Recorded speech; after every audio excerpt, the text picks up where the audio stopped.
À la carte de ce café de Bangkok, steak et riz frit. Un menu plutôt banal, sauf que les plats ne sont pas pour les humains, mais pour leurs compagnons à quatre pattes. Ce restaurant est l'un des rares de la capitale thaïlandaise où les animaux sont non seulement tolérés, mais considérés comme des clients à part entière. J'adore les chiens. Je ne me mettrai jamais en colère contre eux. Ils sont les bienvenus ici. Dans certains endroits, ils n'acceptent pas les chiens. Alors j'ai ouvert ce restaurant.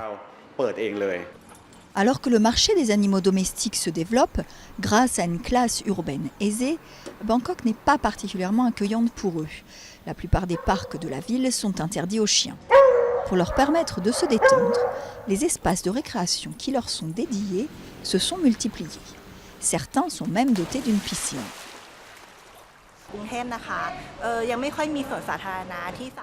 Bangkok n'a pas vraiment de parc public permettant aux chiens de courir ou de faire de l'exercice.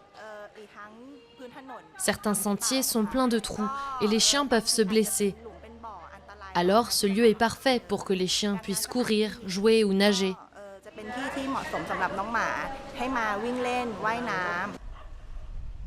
Mais ces attractions ont un coût, prohibitif pour nombre de Thaïlandais.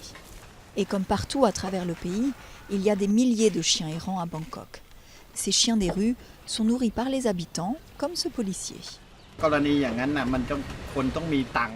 Ce genre de boutique, c'est pour les gens qui ont de l'argent.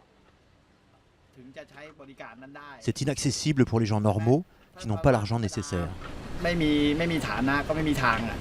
Et pour les Thaïlandais n'ayant pas leur propre bête, une autre mode inspirée de l'étranger se développe, des cafés proposant aux clients de caresser des animaux de compagnie.